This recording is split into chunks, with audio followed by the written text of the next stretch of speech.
SFJ 4x4 Studios presents in my oversized four-wheel drive Jeep. a Jeep podcast starring industry experts. Pure monosity. What? Say that again. With mad scientist Scott Brown, Use my drill press as a sort of lathe. our host Neil Simpson, If one light goes out, they all go out. filled with shenanigans. We are really professional with Jeeps. This is I Speak Jeep. Good morning, afternoon, evening, wherever, however you are joining us. This is the I Speak Jeep podcast presented by SFJ4x4.com. My name is Neil with Simpson Family Jeeps, SFJ 4x4, and I'm joined in Grandma's Couch Studio, By the producer, Jeff, over there. the Italian Stallion. Good morning, and we got mad scientist Scott Brown over on the other corner. Yep, Doc Brown, great Scott. And we have a good podcast. It's a fun topic we've been talking about. It is the warranty voiding technician. And if you don't know, we're gonna school you on that. But basically, I'm gonna have some feelings towards warranties, is what it comes down to. And as the usual, if you're interested in what we did over the weekend, my suggestion is that you hang out, post outro credits, and we'll give you a nice little update. And I will mention that I had a really unique experience, which I have not yet put on my socials, but I will. He following hasn't the even told us podcast. yet. Yep, and I will update on my socials following the podcast. And then I have a taste test of sorts to go with it. Ooh. So, it'll be fine. It better It'll not be fine. the dog food thing. Maybe it is, and maybe it is. Oh boy. Yeah, Greg. Speaking of warranty voiding technicians, Greg sent us a reel over the weekend or something, and had another well-known podcaster, YouTuber. Well, I had to laugh. He had two updates. One was a giant chiller for the roof. Yeah. Yes. That was a dual unit. It also Yes. provided heat. Yeah, because he's a purveyor. He doesn't on Facebook, but he loves Marketplace. Loves he it. helped himself. Yes. That was a good price for a It was. three-phase. For a 5-ton. Yeah. Yeah. That was We'd what's have up. snowflakes in here. Would be nice after this week. After this week, it would be nice. But anywho, What was the other video though that he did? the other video was that well-known podcaster YouTuber who was his part of his sponsored sponsorship was a organic or healthy dog food. But in the process, he kind of just determines that it was, in fact, just jerky, more or less, and is eating it. He's like, well, if it's good enough for your dog, it's good enough for me, and he's eating it. So, Yeah. speaking of sponsorships, we are on our last sponsored episode. Is that correct, Jeffrey? For windshield defense, yes. Yeah, and so if you were not familiar, folks, we had a unique opportunity to work with that company, and so you would have been conscientious, and we'll do our last little spiel for them, and we thank them for their contributions and sponsorship in the last couple months. Yeah, absolutely. And we've got in the comments Nate, who is going by Slim Nate, I think, at this point, saying, "Guess who's back again?" So he must be back from Alaska, taken first. And he's first, per the usual. Then Jaga Jeeper says good morning. Bradford says morning. And then Nate's alter ego, Emanate, is guess who's back? Guess who's That's back? all Jeff. Emanate. Amy Brown says good morning. Darla says good morning. Roy says good morning. Good morning to everybody. That is excellent. We thank you all so much for joining us. And if you are listening in your ear hole somewhere globally, maybe Antarctica, I bet there's a lot of people wishing they were in Antarctica right at now. this point, yeah. We thank you, and we value your prioritization of this particular podcast for your infotainment. Know that you too can join us live most Mondays at 10:19 a.m. And you can jump in the comments. You can attempt to beat Nate on being first. And you can kind of get in there and mosh in the comments, comment mosh pit. and say good morning, get your name mentioned, and if you're one of the regulars, sometimes we interact and have a good time with you. Speaking of that, we will not be live next week, but we will be airing our Bantam episode. So the episode where we were. I love that we didn't tell Scott that. He's just sitting there like, oh, we're not? Okay. Scott's finding stuff out. It's fine. We're letting you know now. So Yep. we will be airing that. Whether or not we actually post that on the Book of Faces and the YouTube initially, I don't know. That's yet to be determined. But for our devoted listeners, within their favorite streaming platforms, you're going to get to hear those interviews and those conversations. I will tell you, we interview an industry manufacturer who basically does a tell-all and Yeah, it was trashes their own folks company. and talks about his own company.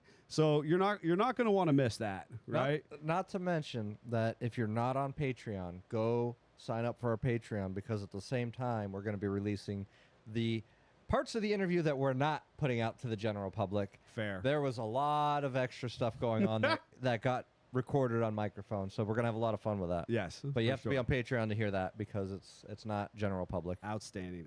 So, warranty voiding.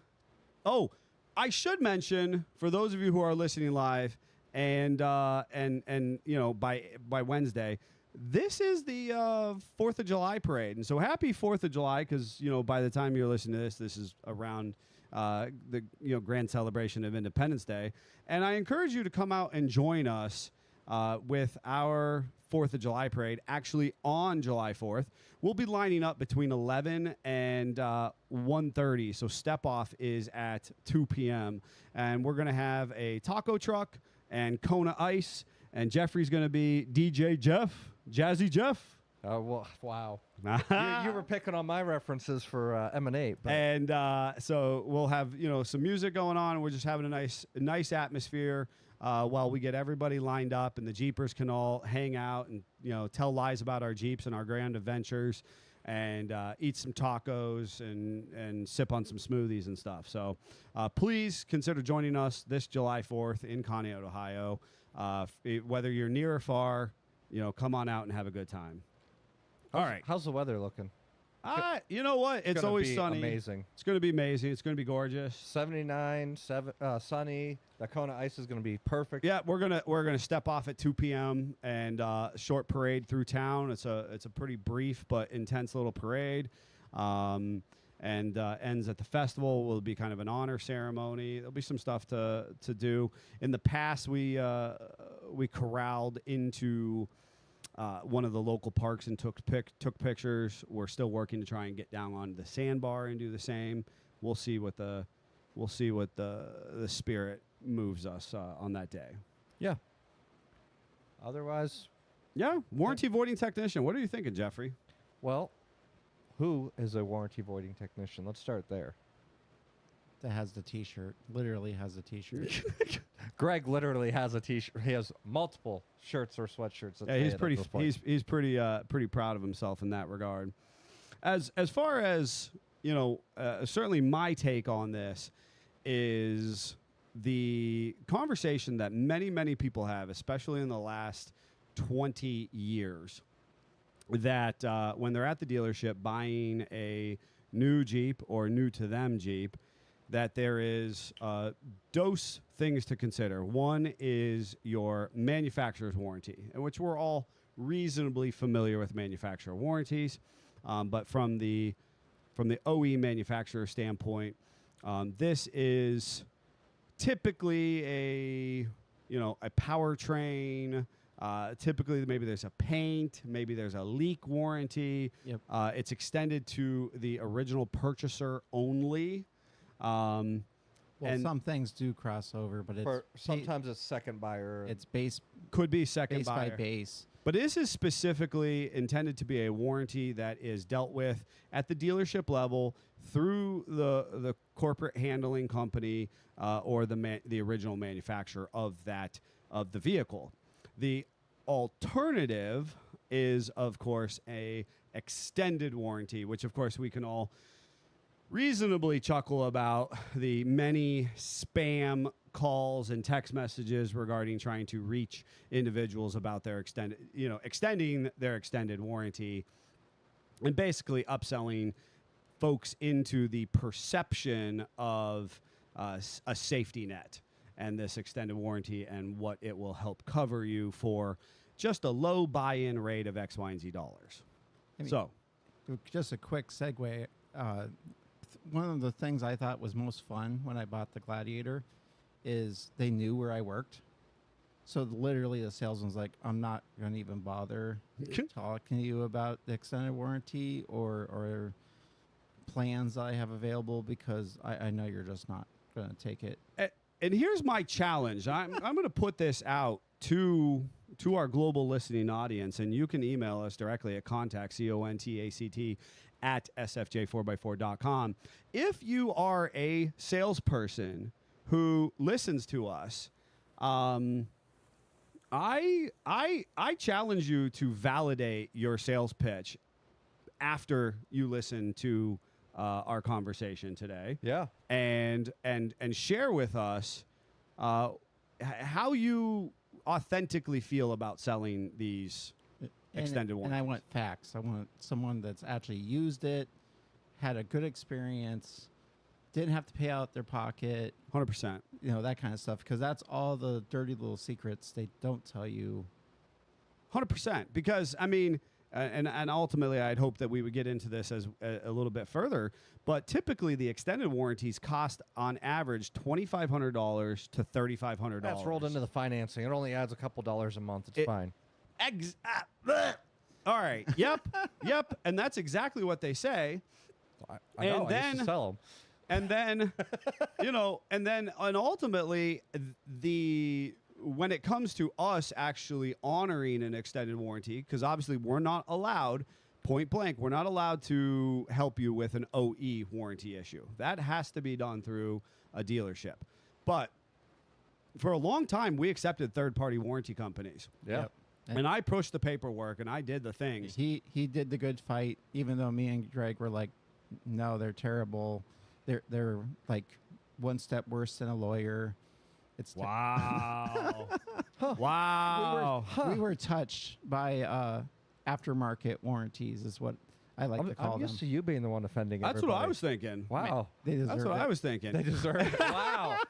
Well, apparently warranty companies and lawyers in Scott's book. Yes. But But you know, need a lawyer to fight the warranty company. So at this point you do, because do. their job is to pay out as little as humanly possible. Yep. They don't want to pay the service shop. They don't want to pay for the actual broken parts. And I'm saying that from a company, and we realistically went 3 to 5 years trying desperately.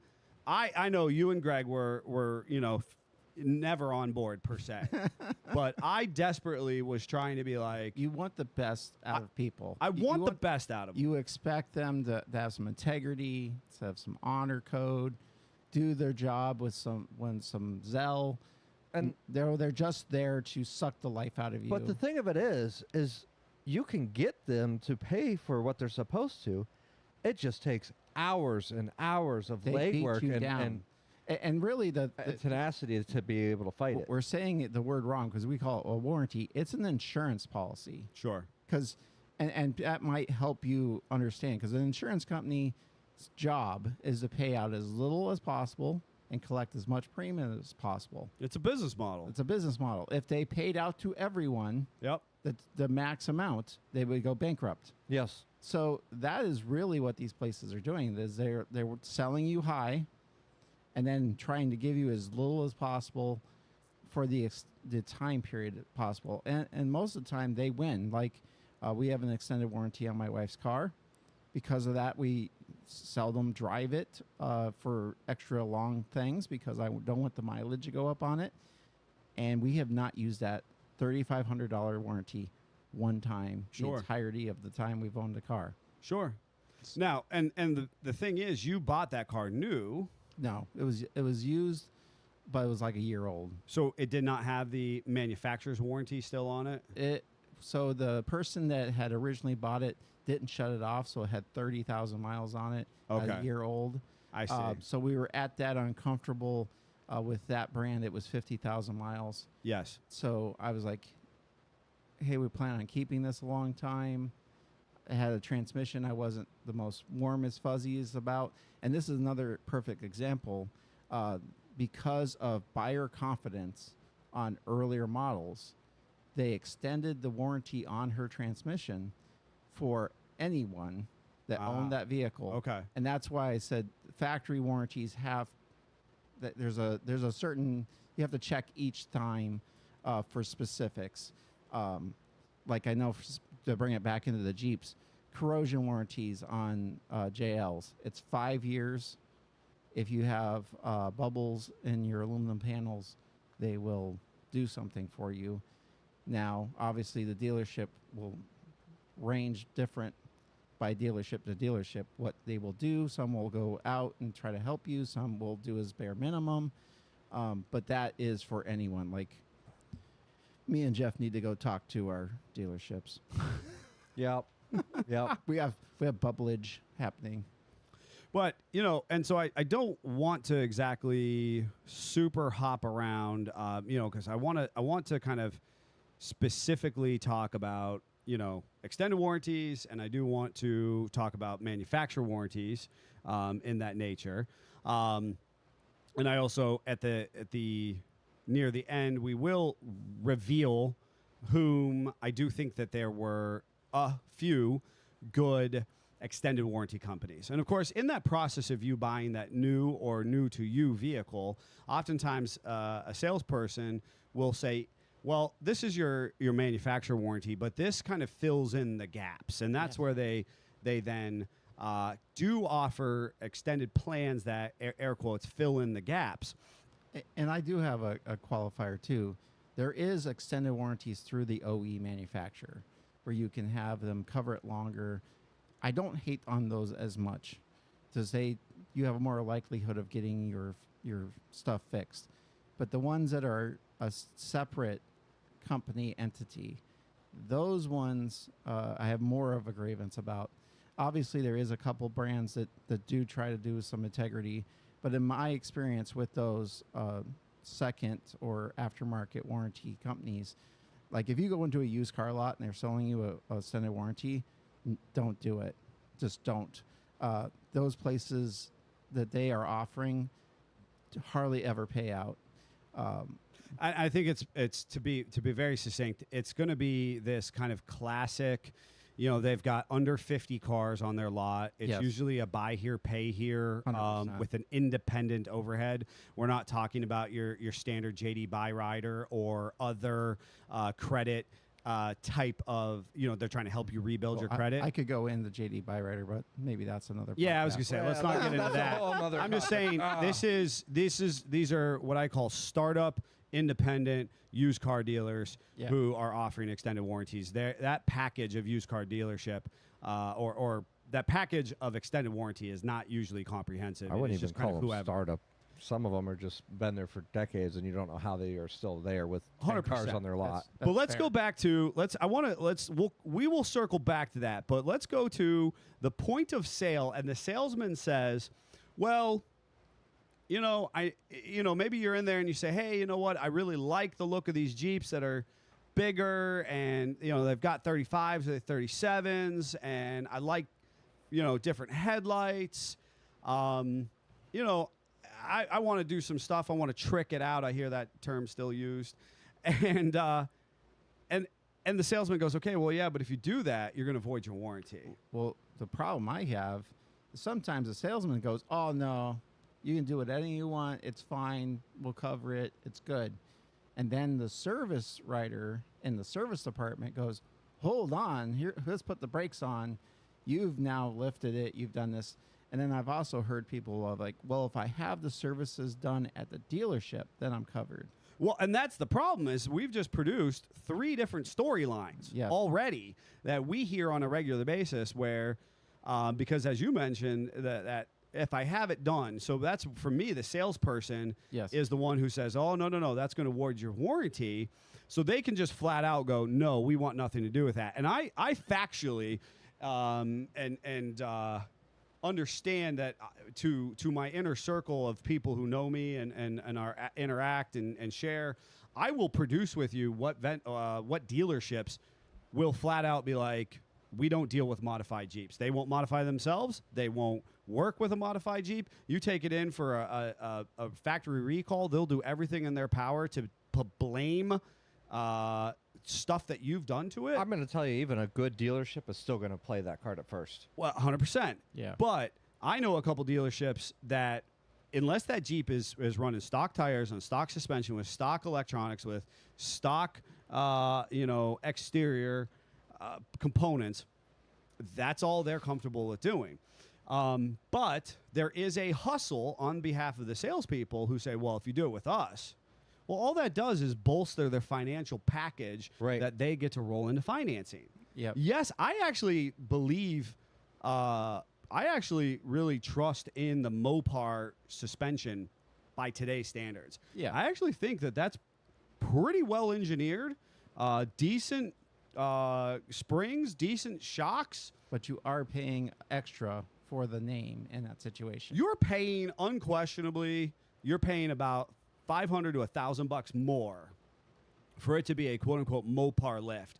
And time again, I see individuals in the social spheres being like, well, I went with a Mopar lift because it doesn't void my warranty. Or I only went with a 2-inch lift because it doesn't void my warranty. So in the comments, we've got Jeannie saying good morning, James saying good morning, Sean saying morning, my friends, and Yvonne saying good morning. Good morning to all of you. Thank you for prioritizing, joining us this morning. And that's the other complete misnomer is when you get a sales individual who goes, oh, well, since the Mopar lifts 2 inches, I think you could probably go 2 and under and it won't void your warranty. Correct. Okay. Oh, buddy.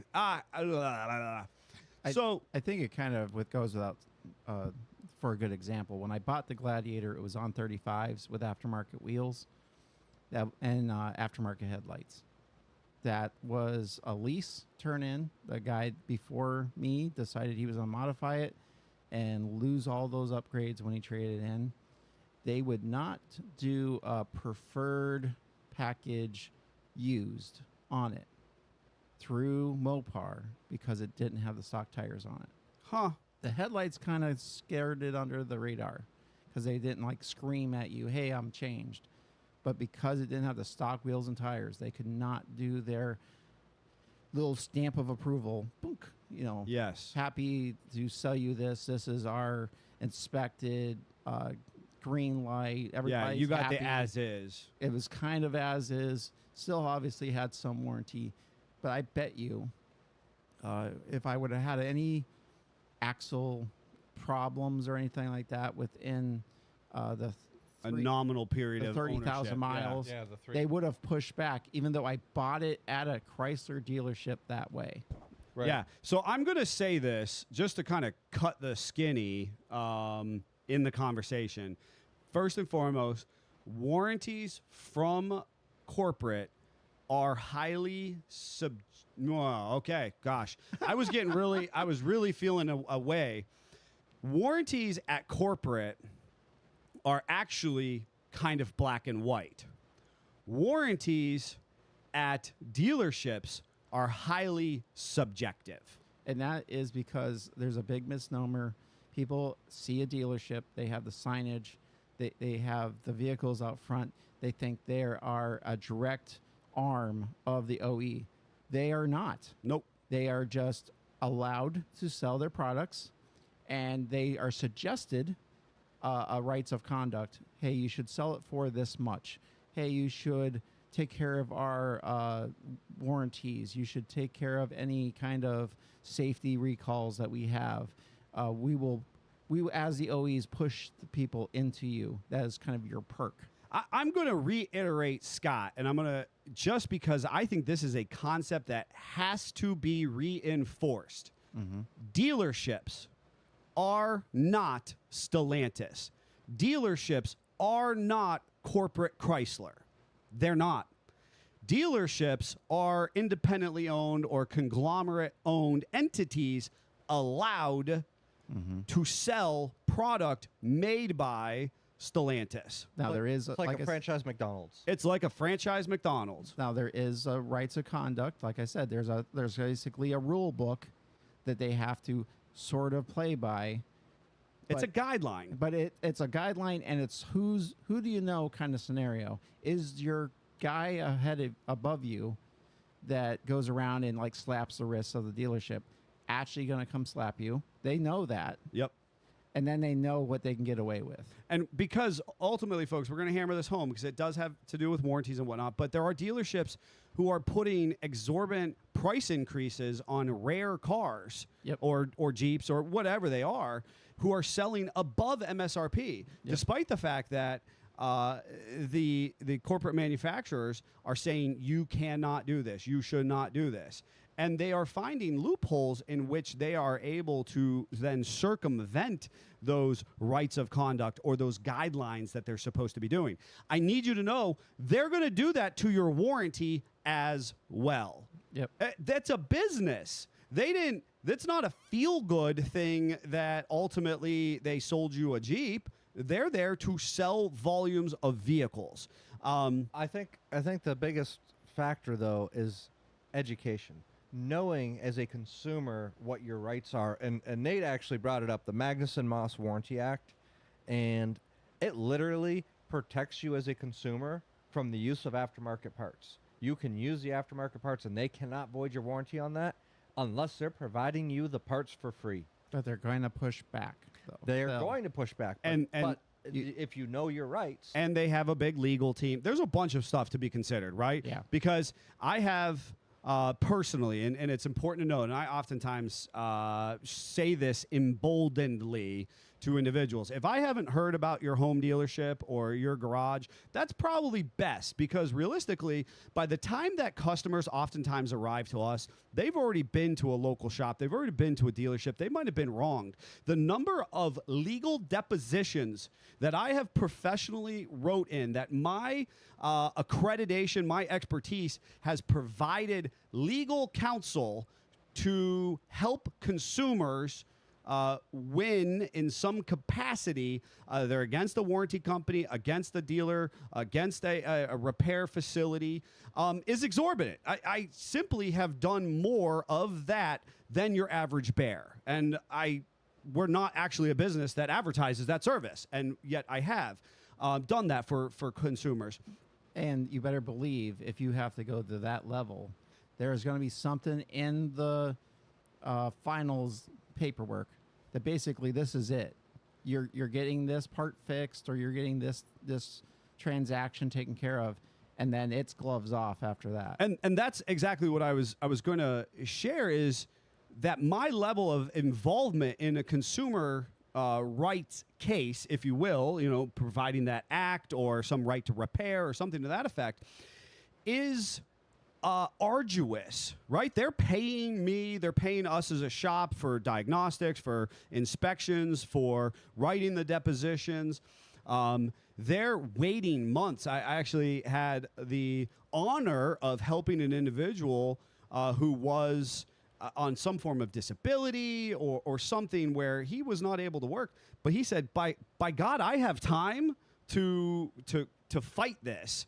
And I'm going to do that because he was authentically taken advantage of in this capacity. But from start to finish, I want to tell you it was 9-12 months for him to see any financial. They wear you down. They wear you down. Yeah. It is all about trying to extend the process and nickel and dime you to the point where it does not. Shuffle paperwork is a good. Yeah, adage. where it no longer feels advantageous to you to continue this pursuit. Yes. And so I understand rights to repair, the Magnuson-Moss situation.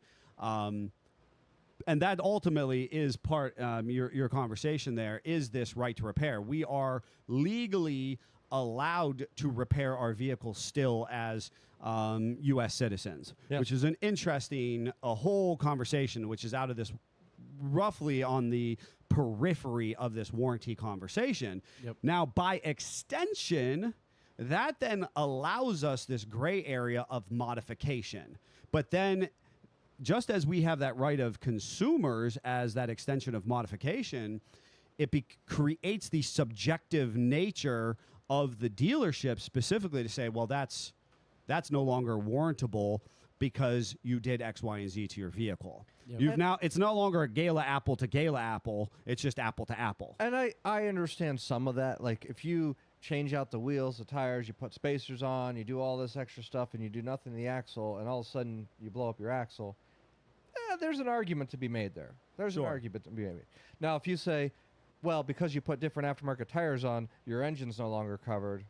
Now you're getting a little further the sad away. part is we've totally seen dealerships play that card. Oh yeah. And then other ones kind of have some sense, and they're going, hey, yeah, that voided your axle warranty. But if your transmission goes out tomorrow, that's still covered. I mean, But that's literally a case-by-case service literally rider just by had service rider. a good example where we had a Gladiator that lost steering controls Yep. after an aftermarket radio was in. And the dealership goes, well, there's an aftermarket radio in, so this may not, it may be the aftermarket radio's fault. And we're like, but it's the steering wheel control module is the issue.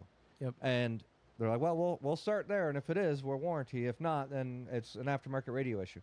It was the steering wheel control module. Technically not related, but at the same time, they are And integrated. this is our preferred dealership. This Yeah. is who we 100%. prefer to work with. This is where I bought my truck. Yeah. Because they are the easiest to work with, and they still push back. And I need you to know that the customer elected to have us facilitate this warranty situation, because if you were the average consumer and you walk in and say, well, I just had the stereo installed at my guy 12-volt stereo shop, and now my steering wheel control buttons don't work, the dealership's probably going to tell you to pound salt. Yes. Whereas when they said something to us, our guys had enough volition, Jeffrey and Greg, specifically go, yeah, no, you're going to look at it because we've actually already done the diagnostic. We know that it's the steering wheel control module, and therefore it is an isolated incident to the stereo. But because we know that as professionals, our dealership liaison, our acquaintances, they're not going to push back as much, and they still did. And they right? still did. did. But because they wanted that seed of doubt in there. They absolutely. They just in case it didn't fix it. Cool. I understand. Whatever. But if we wouldn't have done all that diag and we wouldn't have been as reputable as we are, that dealership would have turned us away. If you were just an average consumer walking in and you had just had a stereo installed, within the last, 6, 12 months or whatever, And they're this just is- going to blame it that. And this is the best dealership we have in our Our vicinity. Hour plus Yeah. circle of the shop. Yep. Because put that in perspective. Yep. And I went a lot of dealerships when I went to buy my truck. Sure. And I'm going to break this down. I'm going to give you the dirty secret of the dealerships, okay? And you think as a consumer, and of course, I grew up in a household. My grandparents were good Chevrolet people. They were GM. My grandfather was the GM's reward member. He had the GM credit card. When he went in there, he expected a degree of preferential treatment because he had that He had the association. stuff on his shirt Yep. to say, "Hey, I am. He had the credit card. He had the points. I've, he had I everything. paid my dues. Now they're going to take care of 100%. me." And he would go to the dealership religiously for services. My grandmother, by extension, all of that kind of stuff. Okay. Here's where dealerships are today on the service end of things. So you may have a few techs, and you are going to have your air quote master technician. That master technician is most often only trained in their specific brand. So if you are at a BM dealership, I don't care if it's a master technician. He is not a master technician of Chrysler, Stellantis, Mopar, Jeep branded vehicles. So if they say, well, our master tech took a look at this before we put it out front, and you're at a BM dealership, I don't care. Because just because he's a good mechanic with BMWs does not mean he's a good mechanic at Jeeps. And we literally were just having this conversation before we went on air. We literally lived this We've lived this for our customers. multiple times. Yeah. Jeff was telling us about the customer's Jeep stuck in Florida because the engine's blown up and Yeah. they bought it at a rando dealership Yep. And, Okay. And the dealership, the extended warranty, they're like, yep, not our problem. because the engine blew up. The engine But blew up.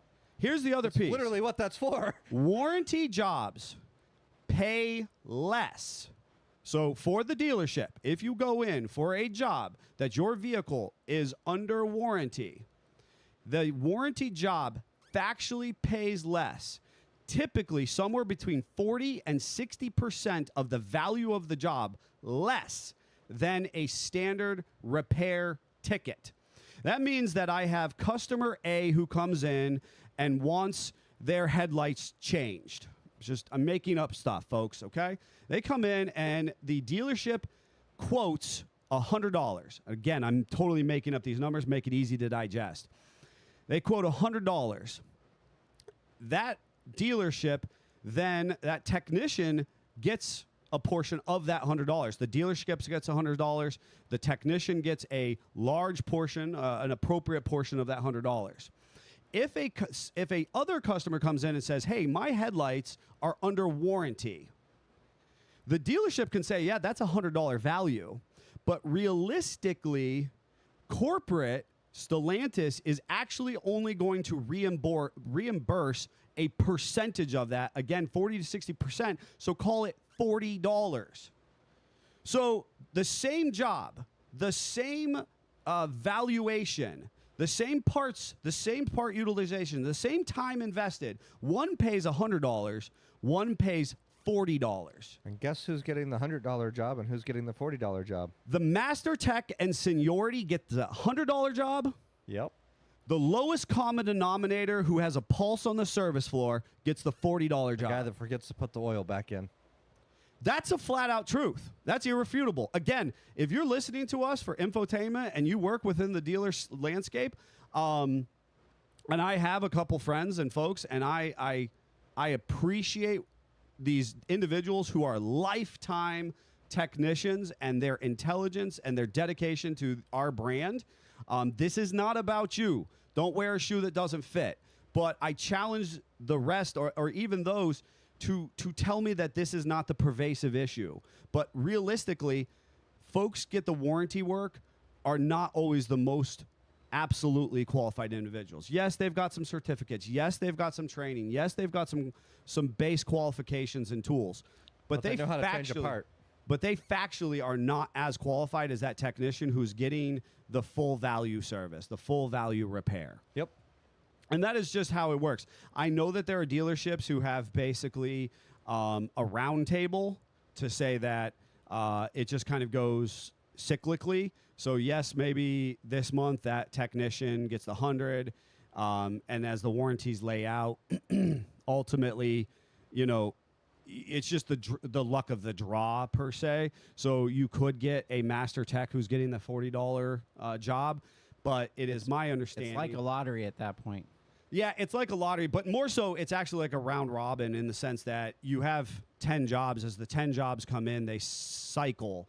And so eventually you're always cycling. Is it bad? I just saw like the service tech all sitting in a circle and the service manager's just going, duck, duck. Well, there's then that model as well, right? They're literally drawing the short The straw. little light game from the arcades where the light's spinning around, you have to hit the button in time, and if you hit it, you get the job. Yeah. And that is, fact is that warranties pay less than standard service repairs.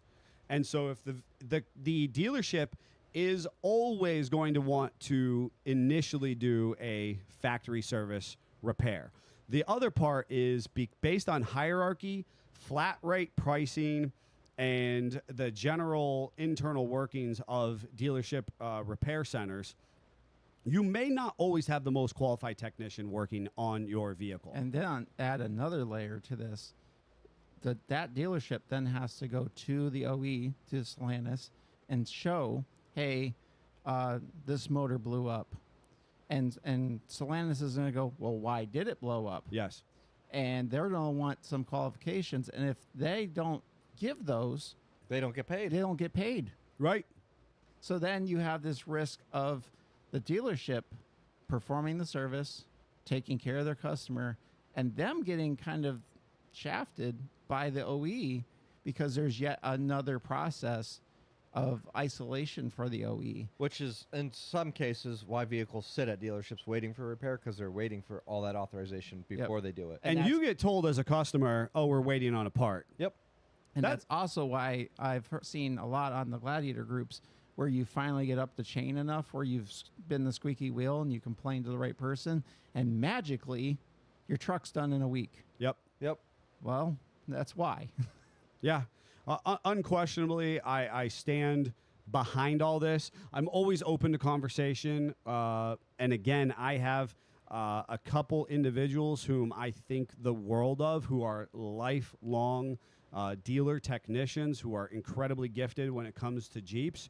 And I know that they will not agree with everything I say, but as a whole, this is based on my personal experience and our experience of customers who have come in here. We also can physically see what a part pays under warranty at the dealer level and what a part pays as retail or MSRP. Yeah. And we also know at an extent as far as the struggles that the dealerships have getting reimbursed or getting the parts to actually create the repair, getting the approval so that they're not out money. Another in the good process. example that we ran into not that long ago is they had a campaign, which is basically tons of people have had this problem. People have lawyered up. They've gone after the OE, and there's a problem. Maybe safety of the nation have gone in and been like, hey, you got to do something with this. Right. They then make a kit to fix this problem. And if we went in, we priced this job, and we priced all the individual parts, and it was going to be what, about $2,000 Yes. roughly. So it was, I think the whole job was going to be around 2G, I think, and the parts themselves were going to land around 15 to 18. So or not? most- No, I mean, your numbers aren't far off. Yeah. You're good. It was But going to be an It was an exorbitant price. exorbitant amount of money. It was close to 2. You're right. And because we have some connections, we were able to find out that the kit price was like $68. Yes.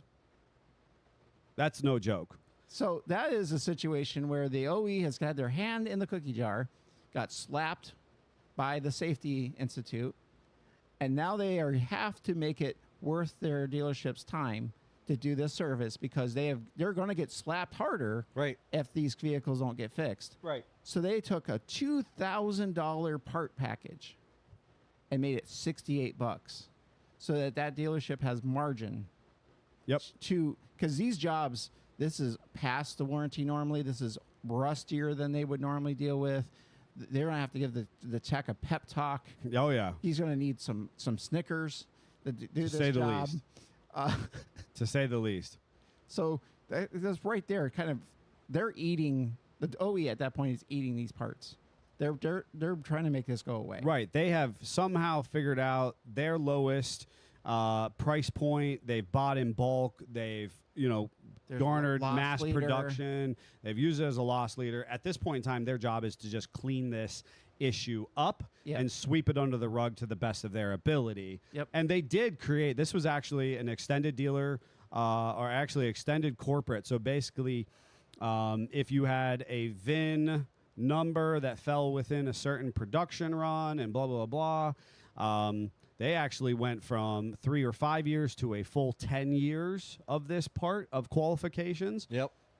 And again, if you were to go in and go onesie twosies, you could have a vehicle that was 10 years off the production lot.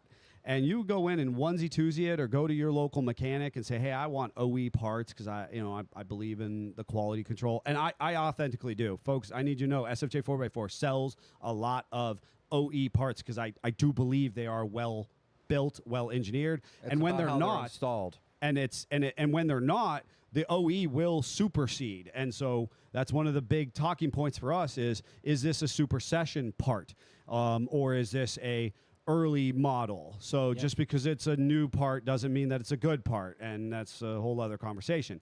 But you could go in and you could spend $2,000, or you could have gone back to the OE and said, hey, I'm having this problem, and I think that I qualify for this. They might hem and haw a little bit, and they go, oh, yeah, you do. It's actually covered under warranty. I actually have spoken to a couple people who onesie-twosied repaired it or went in and had a bulk, service done and paid out the pocket for a service that the dealership has been providing for either free or a fractional cost. Yeah. Crazy stuff, realistically. Now, I do want to make sure I get back to kind of hammering home the point of lift kits do not void warranties. That's just kind of flat out. If you have a steering wheel control module and you have a lift kit and a tire wheel package, that does not void a warranty. They're not related at all. Likewise, if you do a stereo and an engine modification, that does not change your Rubicon axle warranty. Right. There is literally common sense to be used here, right? Now, if you put a supercharger on your engine and you've had somebody doing some form of internal or boost related services on your engine, and all of a sudden now you have oil pressure or variable valve timing issues or timing issues of some capacity, That voids your warranty. that voids your engine warranty. But it actually doesn't affect your steering wheel control module Right. or your axles. Right. And it's all about navigating those conversations with a trusted dealership to the best of your ability. And I think that's what becomes, a little challenge for the average consumer and for much of the conversations that I see transpire on, social spheres. And in those situations, as a service writer wanting to do his job well, wanting to be honest and take care of his customer base, that's the hardest part. Is you could have a great dealership, rock stars taking care of their people. That person retires, their replacement, who knows? Who knows? Gloves are off, and that's literally why you'll see all the time, oh, I went to this dealership, they took care of me. I went to this dealership, it was terrible. That kind of stuff. It's about the people in the building. It becomes incredibly circumstantial and subjective to those individuals who are both doing the work, as we mentioned, but also underwriting the work and validating it. And I see it all the time. We had a podcast conversation about insurance a couple weeks ago. I encourage you to bolster your insurance policy to ensure that you have aftermarket parts riders sufficiently covered. However, if you have a good insurance adjuster, he's going to write for those parts to the best of their ability, he or she. If you do not, they're going to attempt to not pay out to the best of their ability. And I'm going to use this again, personal example. We just recently dealt with very nice insurance writer, regionally, was from south of us by 2-3 hours and said, hey, we want to pay out, I'm going to make up a number again, folks, $80 an hour for mechanical services. And I said, that's cool, but our price is $130 an hour. So that's either means you put $50 an hour back on your consumer, or you're going to appropriately pay out. Now, the thing is, I know that they have the capacity to appropriately pay out, but they asked to only pay us $80 of our value. And I got to be honest, I'm not taking 60% of what we're worth and putting 40% back on the consumer who pays into their insurance policy. And that is always the case. And the same is going to go for any of these, warranty policies or insurance policies that we're talking about. And I'll even go further. They even do that with big fleet service. So any vehicles that you see like U-Haul or your gas company's cars or that kind of stuff, they literally go in and say, I'm only going to pay this much an hour. Yes. And they don't care what the service shop says that their thing is. That's all they're going to do. And that is part of the game. We have to talk about the financial recourse of these services, because as we mentioned with the warranties at many dealerships, while some have the round robin, the little light that, whoever it hits is who gets the job. Some have the short straw issue. Many, to my knowledge, have your master technicians and your service techs gets the better jobs, and your apprentices and early techs get some of the crappier jobs. That's my experience with many, many dealerships. Yep. And when a job simply pays less, the most qualified individual is not often the person who's going to be working on it. Well, and to mention the flat hour rate, they are on a time system. They're only getting paid for so many hours, so they are rushing through those jobs, trying to get them done as quick as possible. So then you lose some of that quality aspect of making sure it's done right. So that's another big factor. But I think we need to talk about too, what type of things are generally not going to be covered under warranty, and clarify that some, because yeah, we know we can change the lift kit and that should still be covered under warranty despite what dealers say. But what things should people know are just not covered under warranty? Brakes, windshields, things like that. And if there is a weird scenario where somebody says, because I know of a certain dealership in a certain town that was covering brakes, that was a vendetta that dealership chose to offer as a customer service piece to make you want to come to them. Yep. And to return with 100%. them. But that is not the norm. No, I do know of a dealership that's offering pads and rotors as a warranty right now in Erie. Yes. And I think they're crazy Yes. because That's who I'm talking about. Oh, okay. Well, that's fine. But I mean, and that's the thing, is that I think that this goes back to, powertrain warranties. We use these general or generic vernaculars to categorize aspects of the vehicle and what is or isn't warrantable. That allows some of that circumstance or subjectivity to enter the conversation, because I say powertrain, well, what's powertrain? If I say water or intrusion, what's water intrusion? Yeah. And while there is a dedicated legal team, I guarantee you that, who's helping define that at the highest corporate level, by the time that trickles down to your local dealership, it's wallowing with the pigs in the mud at that point. They're purposely putting it in vaguer terms so that they can stipulate and leave themselves an out if they need it. And some dealerships take advantage of that out, whereas others do have integrity and try to follow at least the best of their ability customer service. And I will mention before, I kind of lose this thought process, and we'll get back to what is and isn't warrantable items. The challenge is individuals who abuse it, and then people who simply don't know what they don't know. Yeah. So you have taken your vehicle to, Jim Bob's 4x4 shop in Tallahassee, Florida. I don't know. Florida tends to wrong me in a lot of 4x4 shops. They pop up, they screw up Jeeps, and then they go away.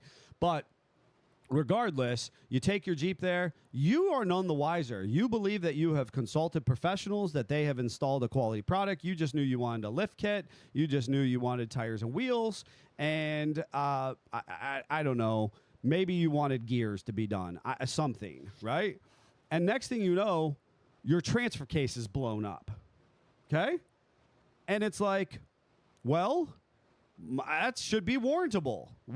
Why did my transfer case blow up? Why did my transfer case die? That's unrelated to a lift, unrelated to tires and wheels, unrelated to gears. My transfer case, obviously, that should be a manufacturer issue. And next thing you know, you go to the dealership, and the dealership goes, yeah, well, they put the wrong gears in the front and the wrong gears in the back. And, of course, your transfer case had no chance of survival because, you had it screwed up. No, it's not. It's no longer warrantable. And sadly, that is why some dealerships kind of go, oh, it's all bad, guilty by association. All shops that do aftermarket stuff use cheap parts, low quality things, and they break your Jeep. And that, just like any time we stereotype everything being the same way, that's not correct. Yeah. Because here we are, an aftermarket shop that tries to do everything to the highest level we can, which is also why the dealership begrudgingly worked with us. Sure. Because they know after we push the envelope a little bit back at across the desk at them, no, we're not doing hack work. We're using good parts. It truly is this part. And even then, they still wanted the, well, let us look at it thing. Sure. And we actually personally experienced a customer of ours whose Jeep was under a warranty at that time. And he went in, and we had installed gears and traction devices for him. He actually had an Auburn Ectid, which is in his front axle, which is a posi and then a completely selectable locker. It was a really cool initial design intended to kind of be the best of both worlds. And he goes in for a completely unrelated warranty item. I authentically have no recollection what it was, engine, transmission, whatever. And on good accord, and I go on record saying that the master Jeep technician at this dealership, quote, told him that he could not have that in the front of his Jeep because it will rip apart his powertrain and he will not be able to turn corners or have any type of longevity out of that vehicle. And he looked at me and goes, well, that's funny because it's been in there for 3 months now. So anything that has to do with it is done, gone, and resolved. And I've been in four-wheel drive plenty of times. And he said, our customer then says to them, okay, but tell me, Rubicons have lockers, factory. How come mine is going to, blow up in your scenario and those do not? And he produced it's aftermarket, it's this, it's that. Guilty by association. Correct. Yeah. Correct. And that's just factually incorrect because they took that guilty Which by sadly, association. because we work on everything, we know Rubicons had problems with their lockers, and they've redesigned them, 4 times? At just least. in the current platform. And the electronic controls. Yep. And that's what I was going to mention as far as the use and abuse of warranty situation. Let's say your Jeep now has electrical gremlins and you think that it's warrantable, but you recently just had a tow kit installed on your 18, 19 plus Jeep. We literally had in the shop within the last 6 weeks a customer who went to a reputable 12-volt shop to get a brake controller installed, and they wired the brake controller To the horn. to the horn. To the horn. This is a known, reputable off-road 12-volt shop, and they wired the brake controller to the horn. Now, Greg had so much fun with that one. the funny thing is, it never worked. The customer, unfortunately, was none the wiser. A brake controller is kind of a hard thing to really be aware of. It kind of worked when you hit the horn. So if you were trailering and someone cut you off, And at you least hit the horn. You had brakes then You had brakes then. while you honked at them. Yeah. So of course, if that would have been discovered and or the customer had reservation, they went to the dealership. Could you imagine what the dealership would have But they said? would have had a heyday. I mean, we fixed it, but ultimately the Jeep was 18 or 19, and so it did not have any any warranty remaining. But that is the kind of stuff. Customer goes in and goes, hey, I'm having electrical issues. Obviously, it's just because, JL Wranglers are glitchy.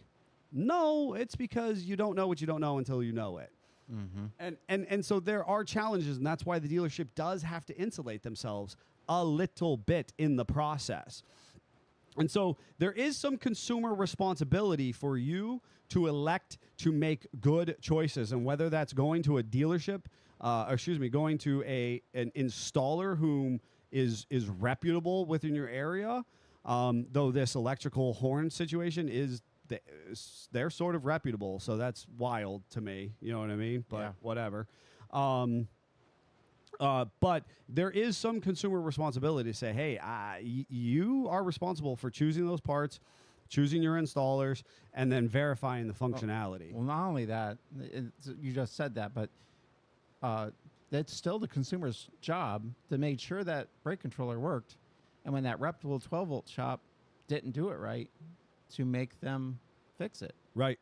And that didn't happen. Correct. So, again, that's back on the consumer. At least from our standpoint. From our standpoint, you should have hooked up a trailer and been like, hey, this doesn't work, and then gone back and been like, hey, this doesn't work. Now, when they then push back and say, no, you're full of malarkey, well, now we can just drag them through the But mud. I am empathetic because, quite frankly, Jeannie is a perfect example of this, where she literally had a suspension kit put on by a individual or a shop. Yep. She knew it was never right, Yes. And they push back by saying, no, it is. It's this, that, and the third. And unfortunately, there are things that we inherently see. We can read part numbers. We can validate and verify with the manufacturer to understand that factually the wrong parts were just never used. But Right it's- parts were not used, you mean? Oh, correct. The correct parts were never used in this situation, but that's really hard when you're an average consumer and you're entrusting somebody to make an adequate repair or modification for you.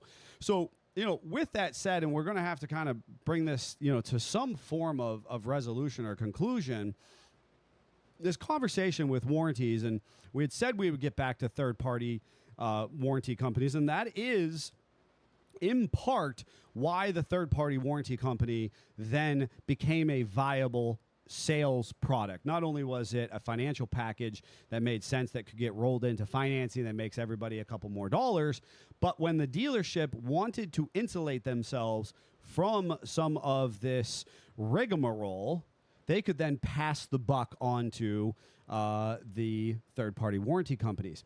Now, to address the question Jeff said, what are some of the things that are warrantable or not warrantable?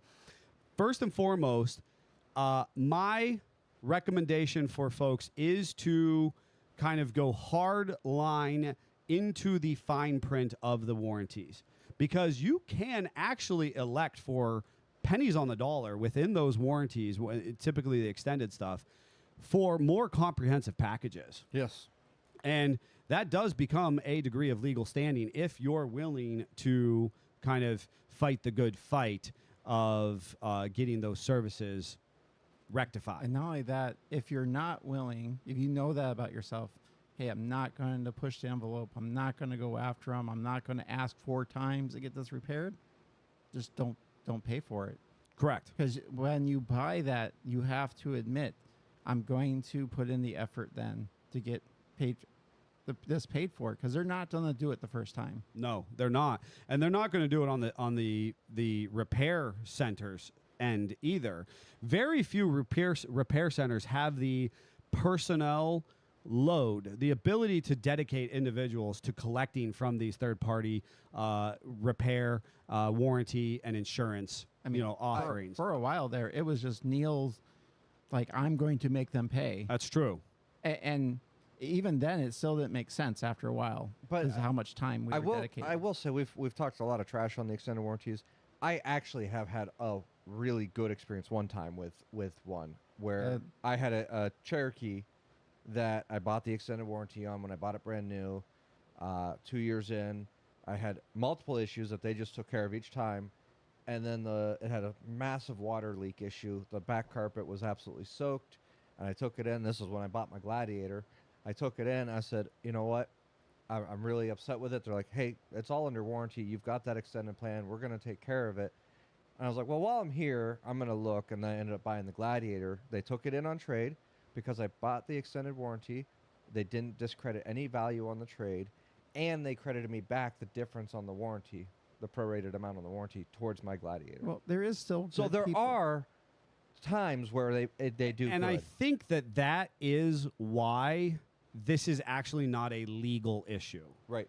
Do you know what I mean? Because if you do sort of what you're supposed to do, Yes. right? But the issue is you're producing that in defense of them for simply doing what they said they were going to do. Correct. Right? And that's what I'm saying. There are times. And I'm glad you did. There are right? times where they will do what they're supposed to, so they're not always bad. Yeah, But- and I come down to the fact that, and this is why those of you who may or may not know, I was an You okay over athlete. there, Scott? Yeah, I took the breath away. I was an athlete in my former days, and football was a very important part of my life. And my coach did not let us celebrate touchdowns. And I, to this day, think it's silly when people celebrate touchdowns. I understand feeling good, but he was like, "That's your job. That's what you're supposed to do." I'm for celebrating a touchdown when you're already winning, but when you're down, like 30-0, and you get a touchdown, and you go out and make this big celebration, get off the field. Yeah, Get but off the field. That's what I feel like with these with warranty situations. Now there are, like we said, there are benefits and whatnot. At one point in time, Jeep Chrysler corporate tried doing the lifetime powertrain I warranty. remember that. That doesn't exist. It doesn't exist for a reason. But it was either 2012, 13, or 14. I genuinely don't remember. And Somebody again, will correct me. So they had problems I with the thought it was earlier 3.6 than that even. with the early models with head Right. problems. So for a buyer confidence, I think that's what it was. they made a coverage up to 15, 16 was 100,000 mile coverage on the motor.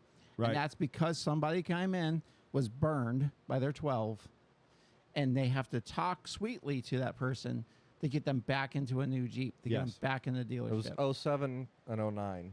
Was the lifetime powertrain Yeah. warranty. Yeah. And that was only Because extended. it was when I was selling them. That's why I was like, I think Well, I'm it was glad earlier. you. Yeah, that's fine. That is, and that was when they were launching the new Wrangler, and Yes. so they were trying to inspire people to go out and buy the new JK Wrangler platform. Well, they had a lot of things going on around that time because they had the reworked Liberty coming out around there. They Yes. had the Commander coming out around there. But of course, there was a ton of stipulate. Oh, we should always have. We should have a soundbite for any time we mention a commander, which should just be like a cat hacking up a hairball. That's anytime we mention a commander. Or a moment of silence for what should have Just been. real quick sidebar: a YouTuber just bought a Commander. Yes. He's modifying it, and one of his things was not all Jeeps are bad. And I was like, you picked the worst model Jeep. I kind of want to buy a commander just to destroy it on YouTube. Honestly. Absolutely. Because I wanted that Jeep to be something it was never going to be. It was supposed to I be was so much better. I was told it was going to be amazing. Yeah. All right. You know what? We just gotta put a pin in it. What I will say, State Farm was a third-party warranty or extended warranty coverage. And Hashtag not sponsored. oh yeah, hashtag definitely not sponsored. But that was one of the ones that was the most straightforward. They actually covered leaking axle seals for a customer. And you know why that was? Because they're a big, huge insurance company, and they have to, because you're going to take your ball and go somewhere else. And that's what I was going to say is that not only is that one of the ones that I produce, but then choose wisely with another reputable or regional provider, right? If this is some obscure warranty company and they're like, yes, we just provide warranties and this is our focus, I understand that specific sales pitch.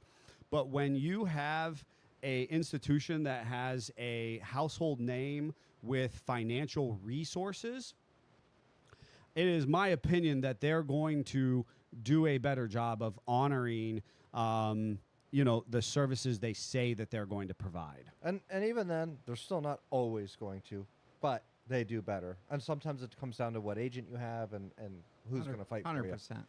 But the reason I wanted to bring up the things that are not covered under warranty, we're really out of time, but a windshield, for example, is something that's not covered under warranty. However, we have a sponsor who has a product to help with that.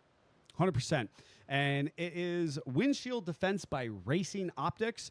It is a triple layer film, which is super cool because it is a screen protector for your windshield. And if you can install a screen protector on your phone and not get little bubbles and hair and it all out of center, then you too can install this on your Jeep. And we encourage you to go to their website, use code SFJ20 to get yourself 20% off on the product. Plus free shipping.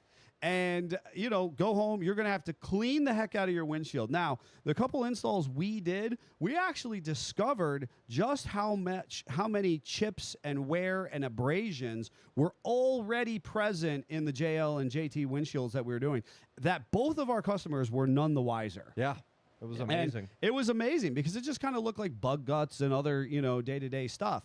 So if you are an individual who has recently gotten your windshield changed or you've bought a brand new vehicle, you are the person who absolutely should run out and get one of these. When the first layer gets all schmutzed up, you just go, you peel, there's a little perforated edge at the corner, you peel it off, and you have a brand new crystal clear protective screen protector on your windshield. The manufacturer actually shot ball bearings at their test It was vehicle. a really fun interview with them to hear that. And it did not break. And so I encourage you to insulate yourself from that, that expense, because these calibrated windshields, your adaptive cruise control that we're seeing on Ooh, a they're number of not the cheap. smart windshields, they're upwards of $2,000. So, for a couple $100, you could be saving yourself a ton of money. Folks, this was a great conversation. We got to quit it.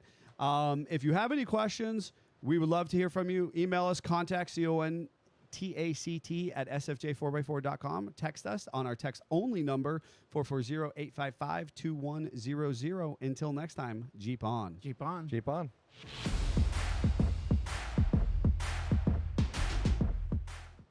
That's a fun episode, but we could go on and on and on for hours on that I'll topic. beat that horse until there's no horse left. I That's know. true. I know. I'm like, we're way over time.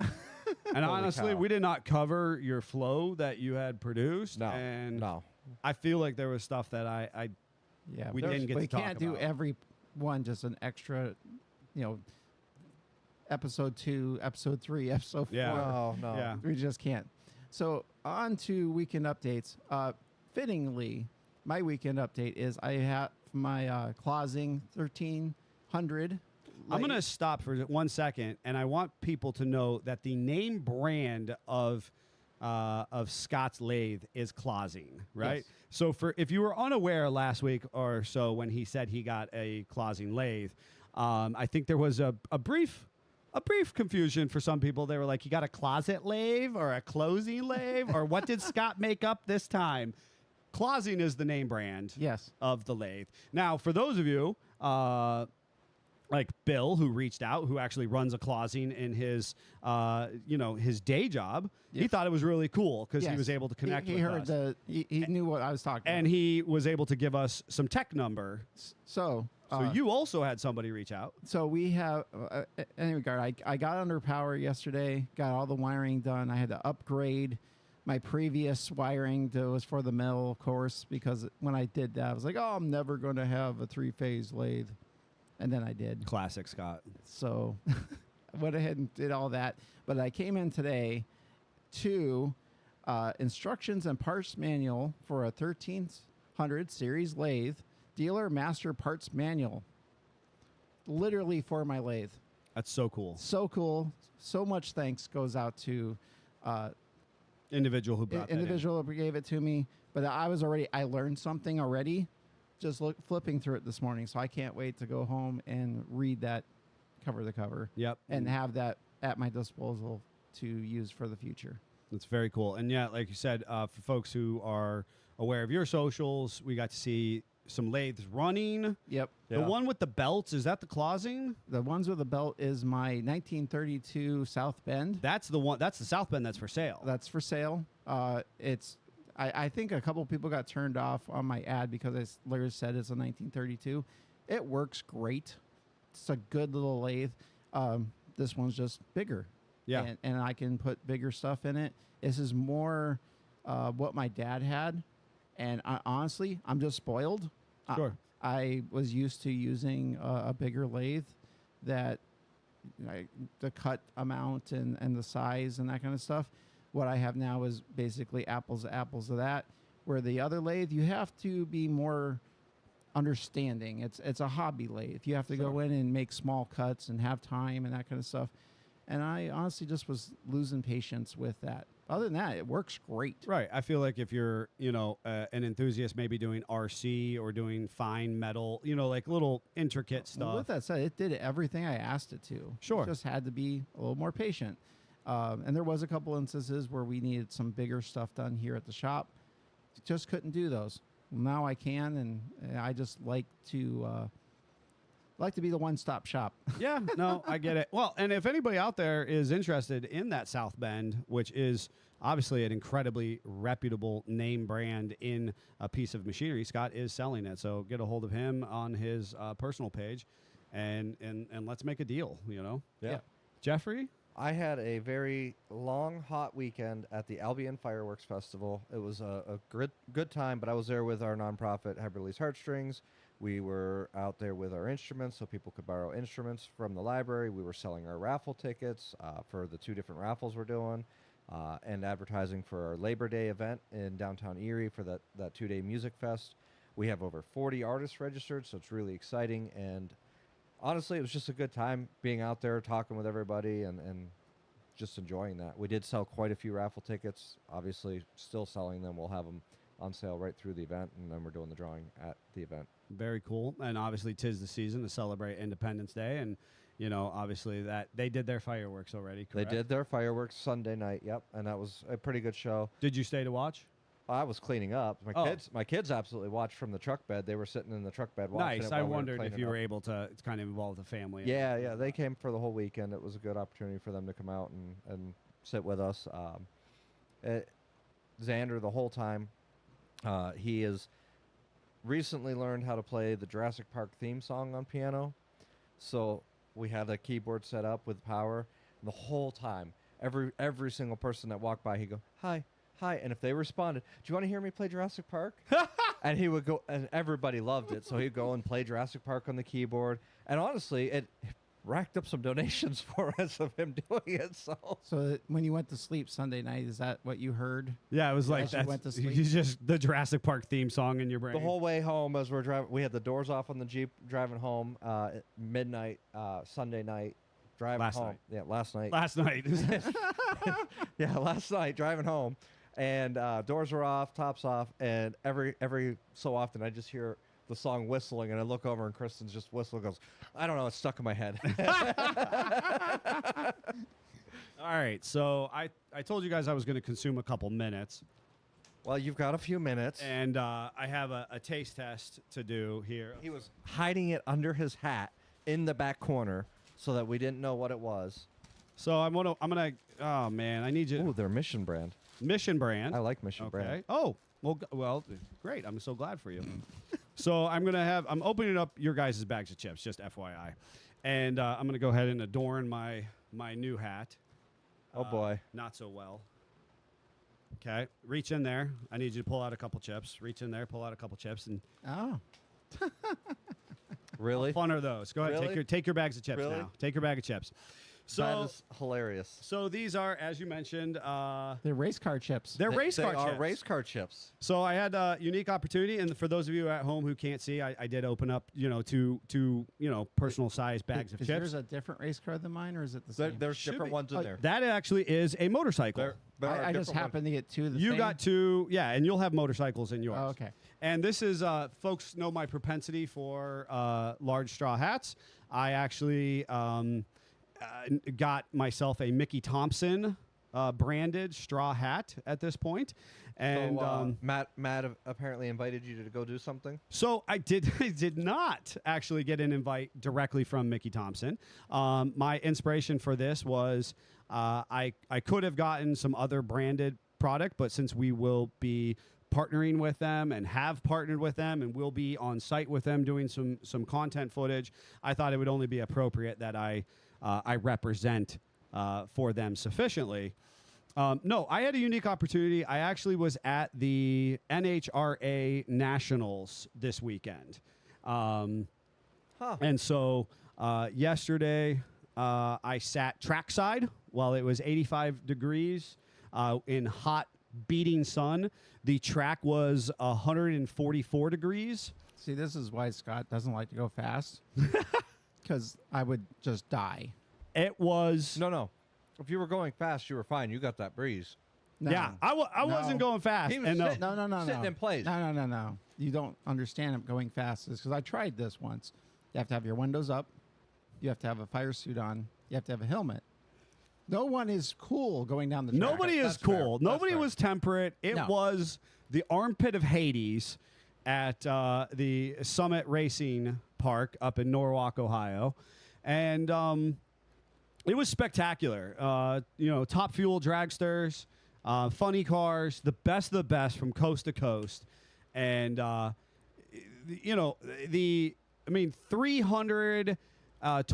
330 miles per hour. It's insane. I was so close that when the car launched, your chest vibrates and the heat from the pipes scorches your face. Yep. It And wasn't hot enough yet. and it was insane. Yep. Now, I will tell you that I actually preferred the sportsman class. I did make sure to watch as many classes to appropriately kind of engage in the motorsports industry to the best of my ability to kind of be that guy, if you will. Because of course, most people know would be most happy with if Jeep made a pickup truck that was just a motor, a seat, a bench seat, and a bed. That's got me written all over it, So similar to the FC sitting in their shop. Similar to the FC sitting in the shop. Yeah, gorgeous. But, so to have just, you're strapped to an engine and a set of tires running down the track was pretty cool. But the sportsman class, what I thought, and I get like a top fuel dragster turning 330 miles per hour, 2,400 plus horsepower. That's cool, right? I get that. But the sportsman class is taking a 50, 60-year-old piece of American iron and making it go 140 miles per hour. That's impressive. Yeah. That's impressive, We're not the latest and greatest technology, carbon fiber, perfect blueprint, front end and sheet metal. We're talking classic, Camaros and Mustangs and Chevelles going 140 miles per hour. 100%. That was cool. That's just like any other racing. I get more invested when I see something that could have been on the road that is now on the track.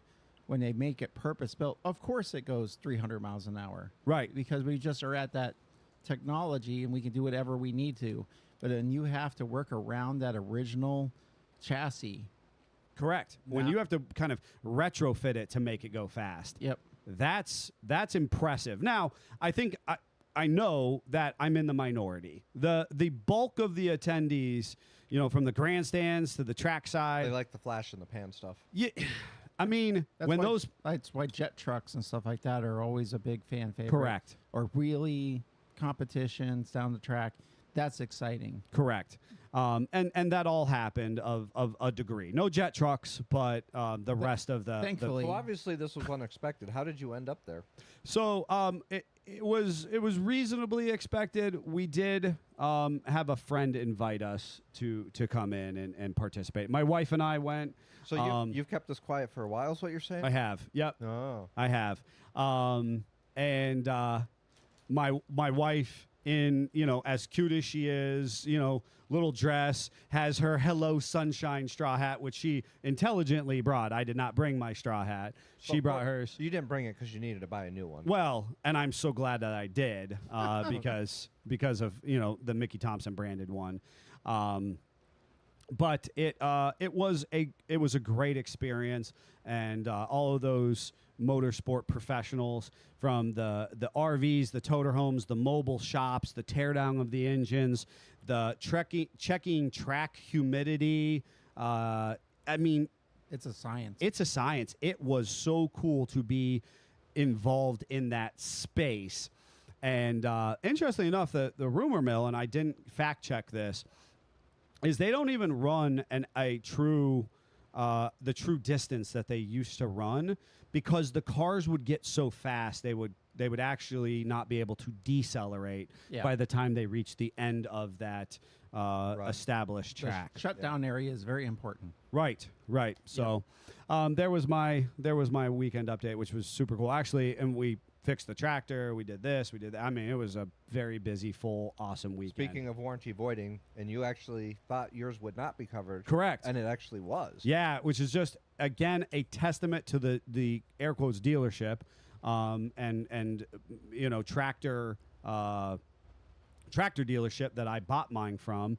Not only did they adequately make me a new hydraulic line, but then they actually delivered the hydraulic line. Then when they realized that I would need hydraulic oil, they delivered hydraulic oil to me. I'm not going to lie. When she delivered that, I thought it was just used oil. She's like, hey, I've got some oil for you. I'm like, oh, cool, because we always get used oil for the shop. Yes. So I go out to grab it. I'm like, did you need the bucket back? She's like, no. Yeah. And then I realized that I was looking at a new bucket. I'm like, oh, Yeah. this is tractor oil. Okay, Yeah, hydraulic. the dealership actually was like, hey, we know you're going to need a bucket of oil to replace what you lost in the hydraulic line. That was amazing. Yeah. And again, it comes down to that consumer experience and what your expectation is That's going to be, also why you went there to buy it. which is 100% why I initially chose them because that was their reputation. Yep. All right, folks. I hope you enjoyed our weekend update. Till next week. Oh, not next week.